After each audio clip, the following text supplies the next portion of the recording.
Hello, you wonderful people, and welcome to another episode of Crime Centric. This being a show where I talk about crime dramas that I watch. For today's episode, I'm going to talk about season 1 of Hardy Boys. Really quickly, I should also state, because of certain aspects of this show having a little bit of a supernatural element to it, I was like, this could go under Super Fantify or can make this Untitled Reviews. I'm very particular about that. But you know what?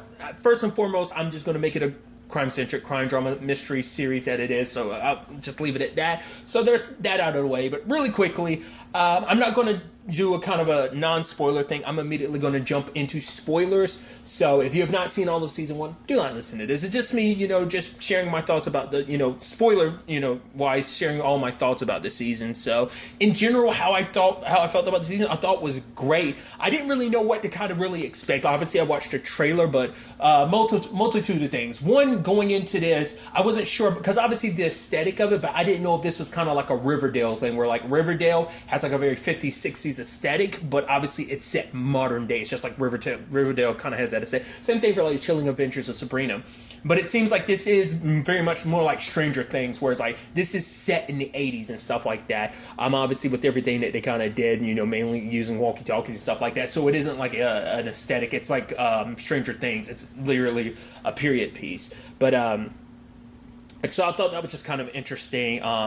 But like I also mentioned, I wasn't expecting this to have anything of a supernatural side, so it lends itself kind of almost like the Nancy Drew show on the CW. Obviously not as heavy of a supernatural side, but a little dabble here and there. But nevertheless, because it was just a great mystery. Like obviously, like it almost has that Stranger Things thing going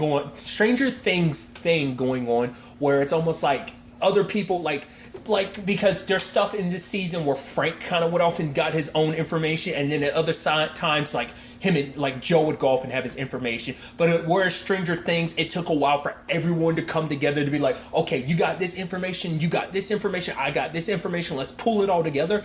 They kind of got together frequently, but they kind of went on their own adventures, but they eventually like linked up a lot of times. Like obviously like the whole JB thing when it came to Joe, I thought that was probably going to be a lot more of a secret thing until like maybe near, but it's like, no, that was pretty fairly early on when it's like, yeah, okay, this, Frank, this and that, because obviously they're in this together, they're a team. I thought it was interesting too that their dad was going to be in the season a lot more. Their dad ended up being in the season a lot more than I thought he was going to be, because I didn't go into this knowing their dad was a detective, so I didn't know what to make. So when they're like, oh, he's going to go off and investigate things on his own, I also didn't think we'd actually follow along. Granted, we spent obviously more time in Bridgeport, but still, like every once in a while we pop in to see what Fenton's up to, his side of things, because obviously it's kind of still got that thing of like, yeah, he picked up pieces, but even he only had fragments. Because a lot of the stuff that he ends up figuring out, most of it is what, Frank and Joe had already figured out on their own. I mean, granted, with like all their friends' help as well, but I just thought that was kind of interesting.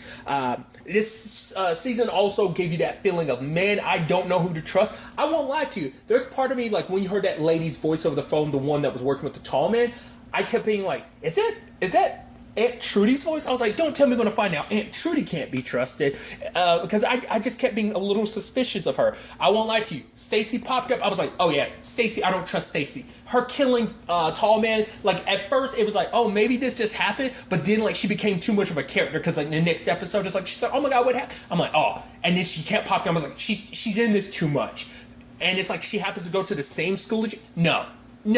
It's like that had to be planned, because we already knew at the time like that he was on bad terms with the Novikovs. We already knew they were basically like, oh, the woman he was talking to was like, watch your back. I'm sure if you really pay attention, like, because we hadn't heard that woman on the phone for a while, so it did. But I'm sure if you go back, you can probably tell that it was definitely Stacy's voice.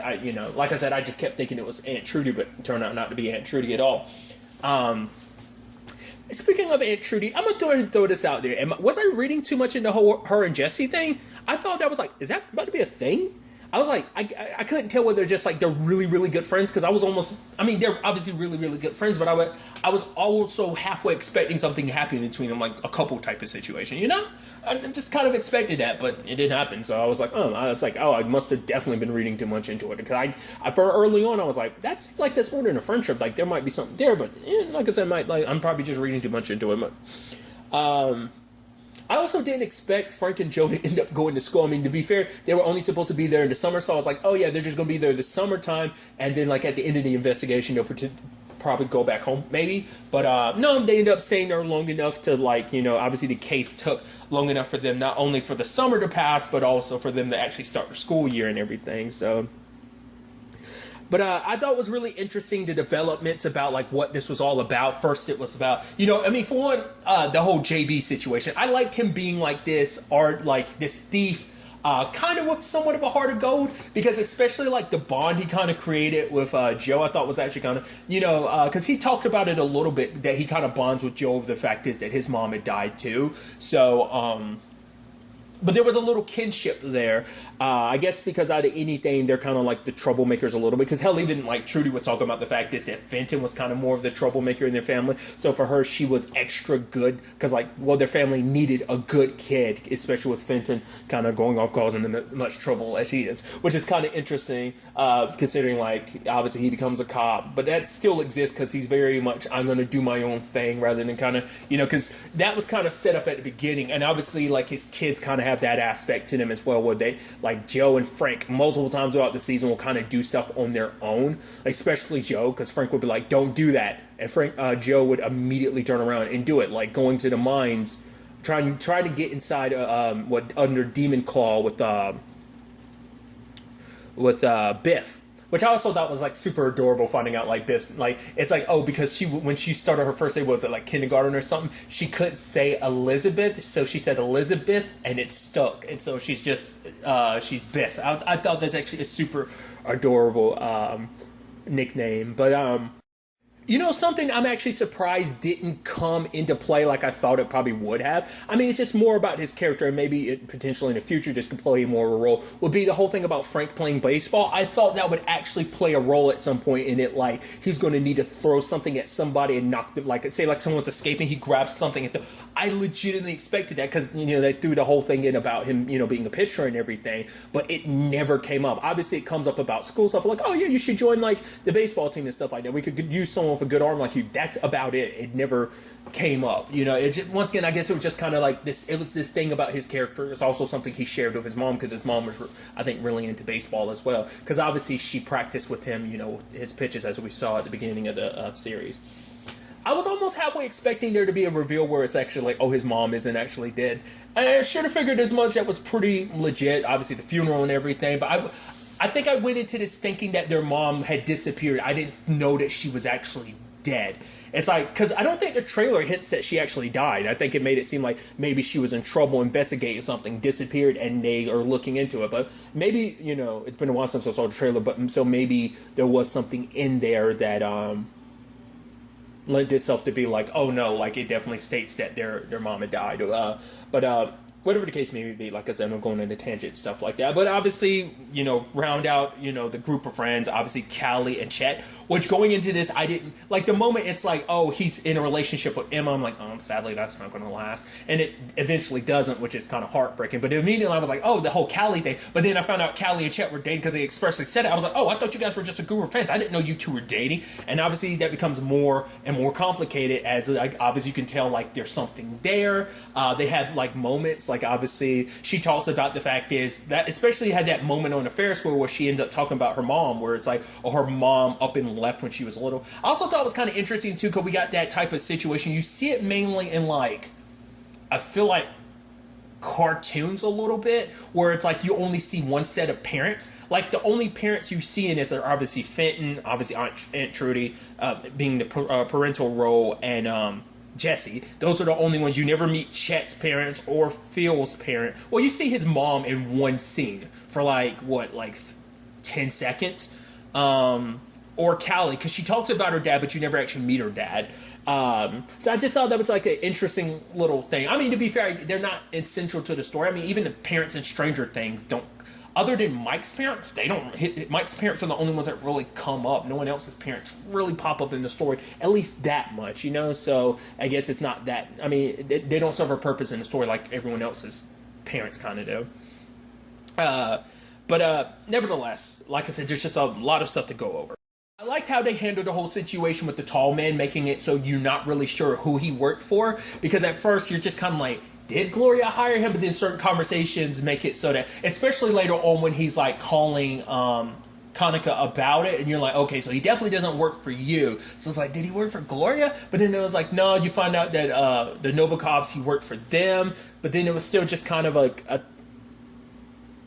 you still weren't sure. It's like, was someone, because especially later on, like immediately after you find out he's working for the Novikovs, you find out, oh, Victor Novikov died like a few months ago. So it's like, who's taking, is it someone pretending to be part of the Novikovs? But it's like, I don't think so. I also didn't expect Stacy to be his daughter, because it felt like he was too old and she seems so young. I'm like, oh, like, I mean, maybe there's something to that. Maybe I'm reading too much into it. I just thought that was just kind of interesting. I thought like, oh, she seemed, we don't know how old he was when we got introduced to him, and like, it just, with the time frame and everything, it just seemed like she was too young to actually be his daughter. That's why I was almost wondering, because I almost halfway started suspecting, was like, did she kill her own dad just, for power? I'm also surprised, like, Miss Khan didn't pop up more than she did. Like, she just kind of pops into the story, but like, oh, Fenton, I need you to look for my nephew. It has something to do with your wife being killed. And then later on, we're finding out, like, oh yeah, she is actually trying to hurt her nephew because she needed to find out what was what. Because obviously this, I didn't expect this to turn into like some cabal type of like secret organization, because apparently, because with this eye, once again, kind of the supernatural side of things, being like, oh, with this eye you can basically have like good instincts and insight, and it basically, because of it, it can make you make every right decision. So it seems like basically in the past they were in a position where they were able to kind of shape the world, because it's like, because it's so interesting, because that college that obviously that Gloria wanted Frank to go to, as well as Callie wanted to go to, which is also interesting too, that she set that up. It's like, we never actually got to find out why she wanted Callie to go to the school. I guess it's just simply like, you want someone powerful to be in that position. Maybe she was trying to set that up. Maybe, it might be like, oh, get Callie to go into this really good school so that, Frank can have someone by his side that's compatible with him, that's, could lead, be a part of, the circle of the eye. Maybe that's kind of what it was. Or maybe because the whole thing is that place, it's like, going to that school puts you in a position where you become, part of the elite, and once you're able at such a level, you're able to control other powerful people. So I guess it was more so about like what Callie's future could be, because maybe Gloria saw a little bit of herself, or maybe in her own way being around Callie could make up for the fact that she doesn't have a relationship with her daughter, which they set that up pretty early on, because Gloria was like, yeah, like at Laura's funeral, they were, which immediately just, Laura just makes me think of like Twin Peaks. I know, like, Laura's a common enough name, but it's just kind of like, oh, like another show beginning with a dead Laura. That's kind of like, depressing. But like Gloria had made it clear, like her and her daughter hadn't been on the best terms in the past couple years. So I thought immediately I was like, why was that? And obviously that, why was that, plays such a focal point in the story of just kind of, the domino effects of just everything that,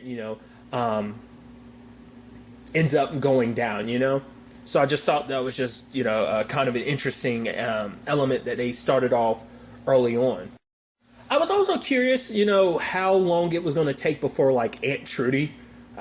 Notice how I did that? I keep going aunt or aunt. Like, I flip back and forth sometimes. I was curious how long it was going to take for Trudy to find out the truth. Like I said, a good chunk of it, I was suspicious of Trudy for no reason. It's just like certain things I was just kind of, but then like when she was like, there's enough detectives in the family, so I'm going to go do best snooping. I was like, okay, she's going to find their crime scene board. And it's like, lo and behold, she does. But what caught me off guard was like when Jesse had called her like later on. I forgot what it was about, but I think it was like, yeah, Joe had gotten in a car with JB. So, and she didn't bring it up immediately. Then I was like, but I guess for her, she didn't know what it was all about until later on when Frank and Joe come back, they break it down to her. Which I also love that happens multiple times where it's like, let's go to the attic and break this down. Okay, we're breaking it down for Aunt Trudy. Well, you broke it down to your friends. You're breaking it. Well, the friends kind of got it like periodically as you were figuring out stuff. You were tossing it to them. But the fact of the matter is, you broke it down to Aunt Trudy. You broke it down to Jesse. You broke it down to your dad. So like, I love that actually be kind of like a recurring thing where it's just like, wait, what's going on here? All right, this, and this. It's like, wait, how'd you figure this out? This, So, I figured as much that Jesse wasn't dirty. Like I figured everything was pointing towards Ezra anyway, especially like because he's the one that got the note that JB left. Especially later on when it's revealed, like, oh, that was from the coat of a cop. I was like, oh. But then I started thinking, well, it might be the desk sergeant because he just pops up that little bit to be like, hey, this is no place for kids. Biff, are you really coming in here, or are you going to like mess up your mom's desk? And she's like, no. He's like, all right, fine, go ahead, just, you know. So I was wondering if there was going to be more to that, because other than that, he pops, like, he gets a little scene like in the final episode of the season, like that's about it. But so I was wondering if there was going to be more to it. But obviously everything kind of in the beginning kind of leans towards Ezra, especially because we end up finding out he works for Gloria, which brings so many things into question. Because obviously, I mean, as the season had progressed, you kind of thought like, okay, like I said, trying to figure out whose allegiances are to who, especially because you had JB flip-flopping so much. Because obviously it's like, well, who hired JB initially? It's like, oh, we know that, because at first you're like, oh, Ezra is connected to this and he works for Gloria, so you immediately were like, okay, Gloria is the one that hired JB. And then, you know, obviously it's so interesting too, because, you know, how he handled that whole thing, a little DB Cooperish of me, you know, in my opinion, showing up, dressing up like that on a plane, flying off of it. The way they hinted to it, like they made it seem like his leg was never actually hurt. I guess it's like, well, it's a lot easier if I just have maybe it did heal up. Because later on when he was going out the window, Joe was like, whoa, what about your leg? He's like, oh, I guess my leg is off. Like, I guess it, you know, that made me think he was faking it, but I guess not. Like I said, it just like, that's a complicated thing about him, that he does try to do the right thing, because like when Joe and Frank were, you know, obviously they didn't know it was him at the time, but obviously Ezra had showed up at the deal to, you know, to get the idol, or, you know, the piece of the eye that was in the idol, and JB was there, and he was like, whoa, you need to stay out of this, you know, because like the people who that tall man, he's a killer, and the people I'm dealing with are just as dangerous. So he was trying to, you know, obviously he was in this to get his payday. Sure, you know, he's a criminal, but at the same time, you can definitely tell there are moments where he did regret doing things, like when he screwed over Joe at the end. Oh, he kind of did it multiple times, but especially at the end when he got into Joe's place and got into their house, stole it. I especially love it because Trudy was like, hey, went into the room and saw him. She's like, you want a sandwich? And he was like, yeah, sure. I'm like, you're so damn calm. I was so hoping he'd stay there so that could be a whole conversation, but it's like, obviously he was there looking for the eye. So it was so interesting because he almost had his moment, because he had the eye and Stefan had come to his place and he had taken Stefan down, and then he got cocky and wanted to get control of all of it. And obviously, Stacy had her people beat the crap. You felt so bad because that dude put on a brass knuckle and then punched down. You're like, ugh. And the next time we see him, he's got that JB's got that huge black eye. You're like, ugh, poor bastard. So you do feel bad for him, you know. So it makes you feel a little conflicted, because it's like he's a criminal, but like I said, he does kind of have a heart to go. Like, obviously, because I even know that whole thing when Joe was with him, he was like, wait, you thought she was going to kill you? He was like, yeah. He's like, I'm not a killer. He's like, why would you think I would do that? He's like, oh. And making fun of him, being like, yeah, you thought I was going to stuff your body in one of these hollow trees. And Joe's like, don't tell me how you would do it, you know? So I like that. Once again, that kind of plays into like why I also like him and Joe, like they're back and forth. He added like JB added some, obviously, even more levity to it, but also just like he's just this character that's, I mean that's the thing about this entire thing too, is there's so many characters that are in this for themselves. They actually bring up something interesting that we never actually find out an answer to, is why Ezra, like, obviously, like, it's all about like power and stuff like that. So like Gloria had to have something on Ezra, but the question is why? Like, what did she have on him? We never actually got to find out what it was, but it's like, I guess it doesn't matter, because at the end of the day, it's just like, this is just another example of like a powerful family controlling someone else. I do like that it does involve like this triangle of these three families, the Novikovs, the Khans, and the Estabrooks. I thought that was just kind of an interesting element.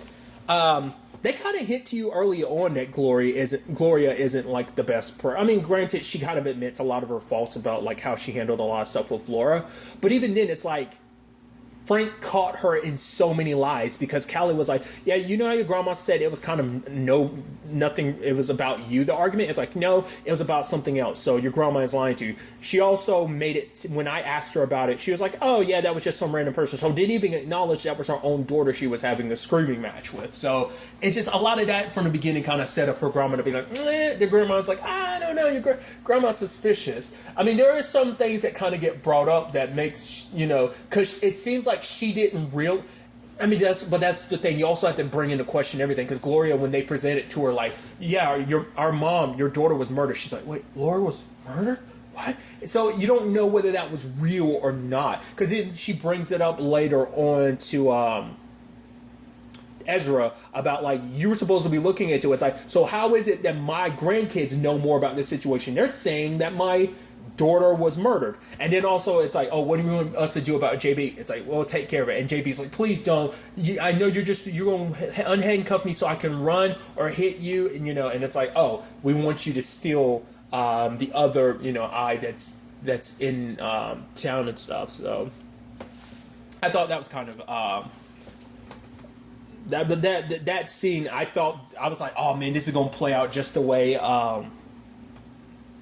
it's actually, because there's actually a lot of stuff they actually never really answer whatever happened. Like, Ern and his girlfriend, I guess they just, like, left town because we never found out what happened to. Because I feel like if the tall man had gotten to him, we would have found something else. But it's also interesting, too, because there's not a lot of that in this. Like, I mean, obviously, I think this is rated PG, so they kind of skirt around that. I mean, obviously, the first episode's the only episode you really see a lot of murder taking place. Because that never happened. You never see that in any other episode. Like, regardless, that was just something interesting to me where I was like, oh yeah, there's like, I mean, maybe they did that on purpose because you never know, like, especially the tall man popping up, you never know, like, who he's going to, I mean, granted, there was a lot of situations where he'll grab someone, you're like, oh, the guy in the hospital, oh good, you just, like, knocked him around and put him in a locker, cool, so it's like, it's moments like that where I guess it's meant to make you a little nervous, like he'll do something even though, like, no one necessarily, there was no other, like, murders or, like, there are actually no more deaths over the, well, I forgot about the tall man getting run over by Stacy. There's that, but nevertheless. Obviously, at the core of this, too, is, like, the whole Frank and Joe's relationship. Which, like I said, they had their back and forth, but they also joke, with each other. Because, obviously, Frank is like, I'm the big brother. It's my responsibility to look after you while Dad's away. So, obviously, there was that moment when they were at their stakeout. He was like, if you don't want to stay here, you don't have to. And, obviously, for him, it's like he was kind of, scared in that moment. But it's like, obviously, you're scared, so you don't want to be here. So, obviously, Frank did a lot of stuff to try and protect his brother. But eventually, like, when they had their division about, like, Joe wants to destroy the eye because it's too powerful, but then Frank wanted to keep it, mainly because he wanted to keep it so, like, it's like we could see Mom again, because they had read from George's book, like, oh, like, I think one of the Khan, I think it was probably Kaneka's dad, had, like, seen his brother who had died, like, when they were younger or whatever. But it's like, was it real? Was it an illusion? Who knows? And obviously for Joe, it's like, we don't know. Even if we see Mom, we don't even know if that's going to really be her or not. But he's like, but he got pissed at Frank because he's like, stop acting like this hurts you more than it hurts me. Like, the fact of the matter is, he's like, I'm just as angry as you are. I'm just as scared as you are about this whole situation. But, it's not just you that lost Mom. I lost Mom too. Because obviously because the sad thing is, they only had each other. And, like, obviously a lot of that stuff they kept to each other. Like, they kept to themselves. They never really confided in each other too much about how they really felt. Because obviously it's like, at one point, Joe was asking, like, how do you know if you're okay? And Frank never gave him an answer because even he wasn't sure if he was okay, because he talked about Callie on occasion, like, yeah, he thinks about his mom, like, all the time, especially being in Bridgeport where she was from. Like, anytime he turned around and looked somewhere, it reminded him of his mom, especially because he constantly ran into people, whether it be Wilt, whether it be the dude from the school, Paul, who was her sweetheart, or, like, even his teacher, was it Miss Diaz, like, just constant, people bringing up, like, oh, you're Laura's kid. You're one of Laura's kids, But what I also thought was kind of neat about, circling back to Frank and Joe, that it isn't just Frank. Because obviously they kind of set it up like, oh, Frank has a lot of his mom's intuition. Because at first I was like, what is it she actually do? What is she, a journalist or something? Turns out, yes, she was. Well, it seems like she was a journalist, but it seemed like she kind of stopped for a while. Which obviously makes sense while both of them are the way they are. They get a little bit they get their dad's instincts and their mom's instincts. Like, both jobs call for you to investigate stuff. So it's like a lot of that rubbed off on them. And that's what I thought was interesting, because a lot of that rubs off on, you definitely see it with Frank, because Frank's got a lot of good intuition and stuff like that. But the show also did a good job of showing you, like, it's not just him. Like, obviously his brother is their mom and dad's son as well, so it's like, he's got just as good, sharp intuition. Like, obviously he can be a little, like, obviously he's still a kid, but that, once again, he was able to kind of figure out a lot of stuff too, because pretty early on he figured out who JB really was on his own, like, because even Biff didn't even really realize who he really was. And, speaking of Biff, they introduced an interesting storyline. I mean, obviously, it served a purpose. Biff revealing, she was curious about her dad, who her dad was, and she felt like her mom was hiding stuff from her, so she didn't confront her mom about it, but she found out on her own and found out that she's adopted.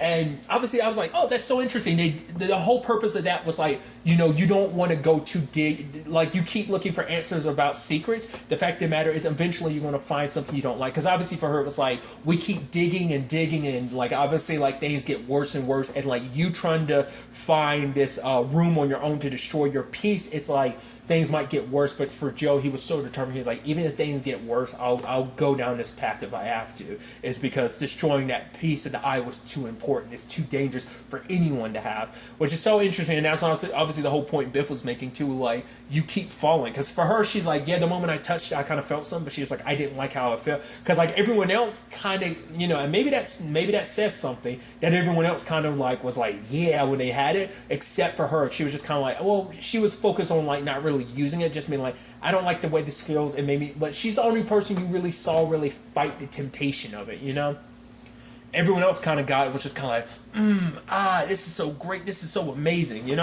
But, maybe that's just me reading too much. But the whole point was, obviously, that element of the story came up simply for the purpose of trying to talk Joe out of, like, doing anything crazy. But part of me's like, that seems like that's such a small thing that I'm like, that's a huge thing that was used for such used like it was such a small thing. So it makes me wonder, in the grand scheme of things, is that's going to be a storyline beat that comes up later on? You would think so, just because like, I feel like that's going to have some impact. I mean, granted, over the course of the season, it didn't seem like it had much of an impact between Biff or her mom, Biff or Jessie, just because it's like, regardless of anything, that's still her mom, so, but I'm curious to see whether anything would come from that storyline or not. Maybe not. I talked about it a little earlier. I did kind of feel bad about the whole Chet and Callie thing, because you saw that happening more and more, just the look he would give her sometimes, especially when the Stacy situation made it come to a head, but you already felt that, like, obviously when they went to that college tour, he was like, wait, you already went there, you've already seen the college. She's like, yeah, but like through photos, not in person. And like, he was like, no, let me drive you there. It's like, it's better than riding a bus. And like, obviously you can tell, like, Frank didn't think much of it. He's like, oh yeah, cool, but like, obviously you can see how, by the look on Chet's face, like, it was already there, and eventually as the season progressed, it just kind of got worse and worse. So it was just kind of like, I wasn't too surprised, just because it's like, well, to be fair, Frank is single, and you can definitely already tell the chemistry between him and Callie, so you're like, but it's like, oh, that's gonna. The sad thing is, because even later on, Frank's like, I didn't want this to happen, and Chet's like, honestly, this would be so much easier if you were a jerk. But it's like, they are friends regardless, so it does complicate things. It will potentially complicate things even more in the future. Another thing came up this season that we actually never got an answer to was like George, Victor, and Kanaka's dad were talking about, like, George was upset that like they did something that led to like 4,000 people dying. and we never actually got to find out what it was. But obviously, it's like this thing allows you to basically control the world. So it's like could you stop? Because they had confronted their grandma about the fact is that you could do so much. You could cure sickness. You could stop wars. And it's like, yes, sometimes it was used like that in the past, but not always. So I think that could have been one of those instances of like something terrible was going to happen, and they didn't use it, and George felt bad about it. But for him, it's like, but the others try to be like, you were fine with just leaving things as they were literally a week ago, but now all of a sudden you've grown a conscience about all this. It's sad too, because obviously he was trying to teach his daughter that basically this is too much for anyone to hold, but she looked at it as she looked at it more as like, oh, he didn't see me for who I really was. I had better ideas about how to run things, but he didn't listen. He got seduced by the power, but eventually it got to the point that he kind of got his soul back, his conscience back. So he wanted, because obviously it was his idea to break it up into three, because no one person should have all that power. So obviously you have a little bit of it with the fragments, but obviously it's nothing in comparison, because obviously we saw it with JB when he was like, oh, he dodged that one of Stacy's bodyguards, but the other one caught him off guard, because obviously you only get a fraction of the power, but Gloria looked at it more. I mean, they never directly said it, but she is responsible for, because it's like, oh, she's the one that called the other two about her dad. So they made it seem like they all three had a part to play with what happened to her dad's plane, but I mean, it could have just been, it was unfortunate. I mean, to be fair, because I'm about to say, you would think things would work out a little bit better considering he had a piece of the eye, but it's like, well, to be fair, he didn't have it on. He did have it on him, but it was locked away, so it's not like he was holding it, using its powers. It was locked in a container. Obviously, the container that it ends up being found over the course of the season, what it's initially in over the season. So, but it shows you just obviously, absolute power corrupts absolutely, because it's just like Gloria, it's so interesting because she wants to make it seem like, oh, family's so important to her and everything like that. But obviously her and her daughter were distant because Laura turned away once everything was revealed of what they were involved in.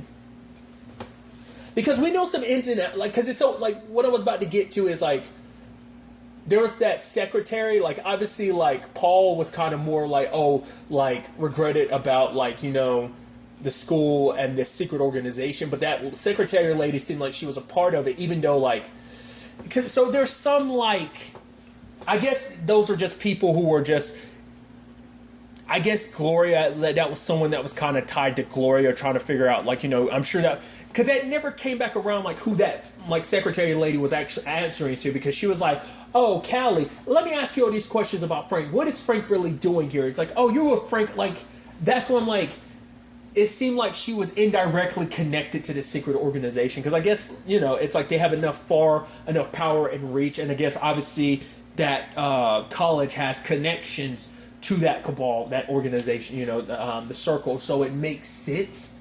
But we never circle back to it. That's another thing where I'm like, what happens to people like her who, I mean, like I said, I think they're probably more so specifically under Gloria's control. So when Gloria falls at the end, everyone else, kind of, it's probably like, oh, whatever happens to them, maybe we'll tackle that in the future. Maybe not.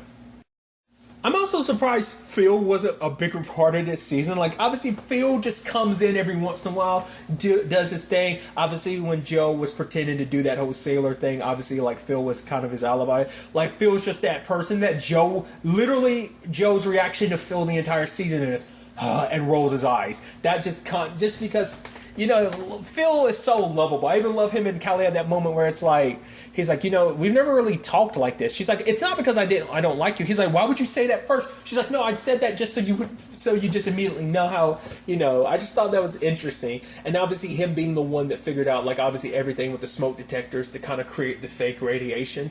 I thought that was pretty neat. But it's Phil came through in the small doses, because I love when Biff got stuck on the other side of the door and they needed the clothes hangers to get the key through the vent. He was making a whole bunch of noise, and then he stops and kind of tiptoe to bring the clothes hangers over to Joe. I love, like I said, he's just little spurts here and there. I even love like when they captured the tall man. He was like, "Hey, sorry, oh I missed it. I was over there," and because he was the one that's so excited about all this, he's like, "Oh my god, could he be a spy? Could he be this? Oh my god, film noir. That was so dope." When it's like, "Oh, you guys actually went and found out that there's a dirty copy." He's like, "Film noir, yeah," moments like that. Another element I liked this season too was like circling it back to Trudy is that hard situation that she's in, because like obviously it's like trying to raise two boys. It's like, well, you've never had really an experience raising any kids at all. So for her, I thought that was going to turn a little bit more complicated when Gloria was like, "Oh, I'll sell your art." I thought that was more so like, so I thought she was trying to position Trudy to be in a position where it's like, how about I take Frank and Joe off your shoulders. I thought that's where it was going to go, and I thought Trudy would be like, no, at first, and then eventually, the more trouble they got into, she's like, I have to, you guys would be better off with your grandma. Obviously, like, there's contention already, because, like, Trudy brings it up early on, like, oh, like, Gloria, like, you never really thought too much of my family or my brother, and it's like, well, Gloria's like, well, Fenton doesn't like me because Laura didn't like me. So, but obviously, because Trudy kind of looked at Gloria a certain way, because it's like, you're rich and powerful, and Gloria came off very entitled and snobbish, especially when it came to like Trudy and her art.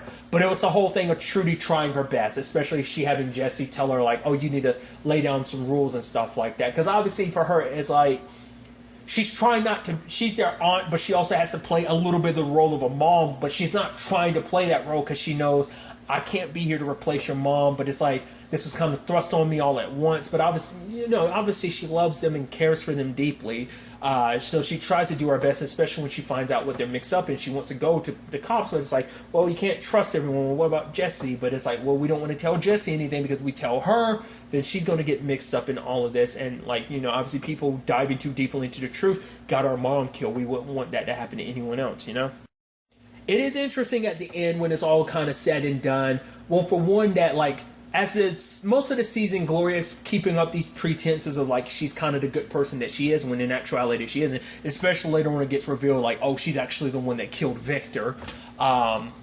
That the fact of the matter is that she is willing to cut down anyone that gets in her way. Obviously, she stole from her own grandchildren, because it's like, oh, I gave you guys multiple chances, but you wouldn't trust me. It's like, why would they trust you? You've lied and manipulated so many situations. You wanted to paint yourself as like the good guy. Because even at the end of it all, she was being like, oh, we're going to hit this new generation, like basically the new circle, now that we're finally full, and, because they hadn't been a full, circle of the eye since her dad took the piece and it got lost at sea when his plane crashed.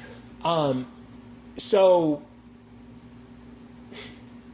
because she also makes it seem like, because later on it also came up like, despite like your dad doing all the terrible things he did, and you knowing that, you still kept up a lot of those bad practices. You never go into the ins and outs of it, but she didn't really change things while she had a chance, because she was, I think her main focus was doing things differently than her dad, in the sense of she had her ideas of like, oh, this is how things should be run, that her dad didn't really listen to, but also she was focused on getting the eye so that they can keep their power, because without her part of the eye, she wouldn't be able to kind of reclaim her position within the circle as well. Because obviously there's the whole Anya storyline, because obviously it's like her father went with all of their parents, all of the circle's parents back then, and they all found the eye, and obviously he was the only one that died, and each one of them went off and kind of prospered on their own. Obviously she I think in the end, she kind of gets some justice. It's not a lot, but like obviously Gloria getting arrested at the end, but it's also like, Kanika kind of gets away with things like, she's involved in all this, and obviously she was up to some shady stuff as well. But even then, everything was kind of, she gets to kind of skate free with all the stuff that she was involved in, because I guess she never directly killed anyone. Granted, there's a whole complicated thing with her nephew, but she gets to kind of walk away, and it's like, well, you can never come back here, so I'm sure we won't see any side of her. Obviously, when it's all said and done, Stacy ended up getting away, and obviously it makes you wonder, will there ever become anything of that again?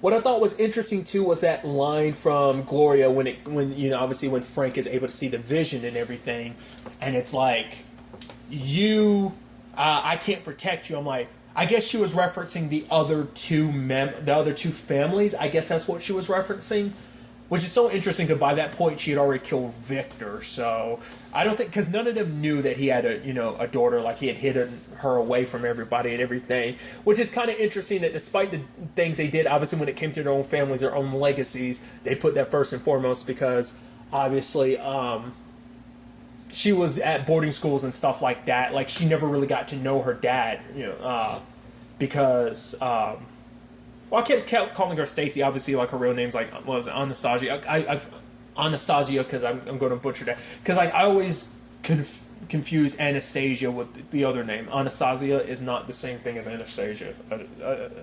Maybe it is, but I always, it's a whole thing. But I'll just make it simple on myself and just continue calling her Stacy. But God, I literally lost track of the point I was trying to make. Right, the point I was making was like, Gloria saying like, I won't be able to protect you anymore. It's like, won't, can't, or won't. And it's like, who was she going to protect Laura from? Like, the world, you won't have our power and influence anymore? Or was she referring to maybe like the Khans or something like that? Because they were still, a power player in all of this at that time. Because obviously, Iconica still had her piece of the eye. We never really, got into that. Because I was expecting it with that like argument they were having back and forth. I was like, oh, Frank's going to find out that his grandma was the one responsible. It being Stefan kind of made sense too. I was like, oh, like that reveal when it's kind of revealed like, oh, it's him. I was like, that makes so much sense because we never got the ins and outs about his situation, but he is someone, for him, it's like, he kind of made it clear earlier on because like Frank had a conversation with him and it's like, oh, like I believe in your grandma, and it's like, huh. And Frank was like, yeah, good conversation because Stefan just kind of stopped it there, but it's like, he believed in her so much that it's like, yeah, your daughter, she would have threatened and destroyed everything. You were going to change the world.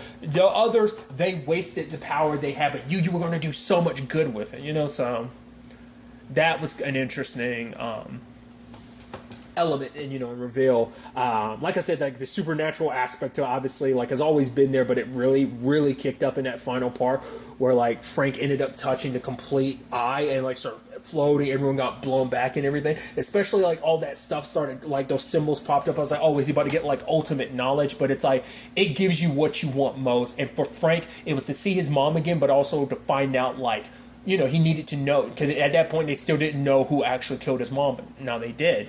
They got some, it's not going to bring her back, but they had questions that needed answering. And I thought that was, because how that ties into everything with Fenton, because obviously Fenton handles a lot of stuff on his own, and he gets upset at the boys for them figuring out so much and getting in danger and stuff like that. But when it was all said and done, Trudy confronted him about the fact is you left them. It's like, I get it. You were mourning the woman that you love and you wanted to go find out what happened to her. But the boys, you left them to not only grieve their mom, they had to grieve you too because you weren't here. So you left them kind of with all that, and they're just as desperate as you are, just like you are desperate to find answers, so are they about, what happened to Laura. So it's like, rather than continuing just being the super cop that you are working on your own, let others help you. So when it was time when Fenton showed up and the kids were like already all to go, and he's like, what's your plan? I thought everyone was going to go, but turns out only Callie, because Callie is like, no, she kidnapped me, so I'm going. So anyone got a problem with that? And they're like, no. And they keep walking, and then, Fenton's like, I like her, so, but that was pretty interesting. Obviously the eye gets buried. I won't lie to you. I thought once, like, we saw those military people or whatever at the end, I thought what was going to happen is because obviously JB had left that note for Joe. I thought it was going to be a thing of like secretly he was there in disguise trying to get it, even though he was saying he was done with the eye. I had a feeling like he was going to come back for it. I thought something was going to happen in that front. Granted, we see that the eye is complete, so it might end up at like a museum or at least in some evidence box. But granted, whatever officer or whoever picks it up at the end could have just been like, oh, they get seduced by it. So it's still out there. It's not buried. I mean, granted, so that's still a potential thread out there, but it's just kind of like it's closed, and like whatever becomes of it becomes of it. It probably won't become a future storyline potentially. But obviously what this means, obviously like the three powerful families have basically fallen because Stacy's on the run. Because she doesn't have none of them have the eye to really do anything. So whatever their situations are, especially like the Estabrooks are kind of done, but they still have to. Obviously, they're still carrying on some of that legacy. Joe and Frank are, but being half Estabrooks, as you would say. But obviously, we see her and Ezra locked up at the end, so. That'd be kind of interesting. I was like, well, there's always a possibility of visiting grandma, but like probably not, because it's like she's just as responsible, because it's like you knew that mom would be in danger, but you chose not to. It's like, no, I gave her a choice. I told her what was going to happen. It's her fault for not listening to me. It's like, no, it is directly your fault because Stefan believed in you so much that he killed your own. But it's like, no, but she was my daughter. Even she realizes that in the end, like her need for power and stuff like that, she wants to make it seem like it was all about family, but and this is, Frank, saw that would not just because Stacy wants to be like, oh, we can do so much better than our parents, and he's like, no, you're just like them, you're just as corruptible, you want it all to yourself, So that was all, interesting in the long run. Like I said, I like that it is resolved while everything still kind of isn't, but I guess in its being not fully resolved, it has been, because I think it's just one of those stories where it's like it's at the end and there are some unresolved stuff, but you'll just leave it at that because you'll probably never get the resolution. You can probably think about, like I said, maybe it just disappears, gets stuck in a locker somewhere, or maybe it is that eventually the eye will come back into the story. It just depends on how they decide to handle that going forward potentially. I also like the development of making it so that they are staying in town.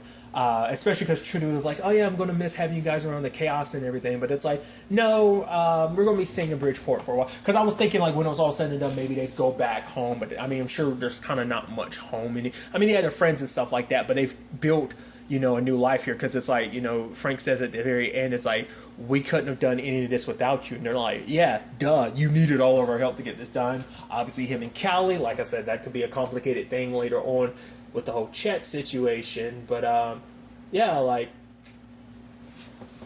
obviously their dad being like, yeah, but you guys are probably going to find trouble eventually. So obviously I'm not, like I said, not well versed in Hardy Boys. I don't think I've ever read a Hardy Boys book, but obviously they get into adventures much like Nancy Drew or Scooby and the gang.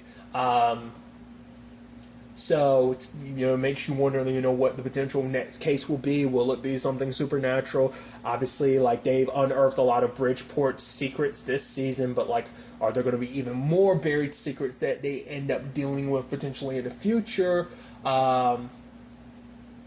Maybe there's some of those loose storyline threads about certain people's situations. And then, like I said, the whole, like, for example, like, maybe there'll be more with the whole Biff and her mom thing about being adopted, but it's like it probably won't be. Like it served its purpose and what it would like, so it might not be like some big or even small storyline potentially in the future. But like everything's kind of very much closed off. Obviously, Fenton kind of suggesting like they need a new sheriff because Ezra's not around, so I'm assuming he's going to be filling that position. So that's definitely going to be interesting considering like he'll probably be in town while they're off, because obviously he was gone for most of the season, like obviously popping in every once in a while and obviously being back like the last 2 episodes or whatever. But it's like them potentially doing any mystery solving in the future. Like obviously he's going to have a lot more of a hand in it, especially because they're aware, like, okay, so you kids got into this, like, we gotta be keeping an eye out because you kids are going to be off solving some other mysteries. Like I said, it's going to be interesting to see, will it be something from outside of Bridgeport finding its way in, creating a mystery, or will it be something else within Bridgeport?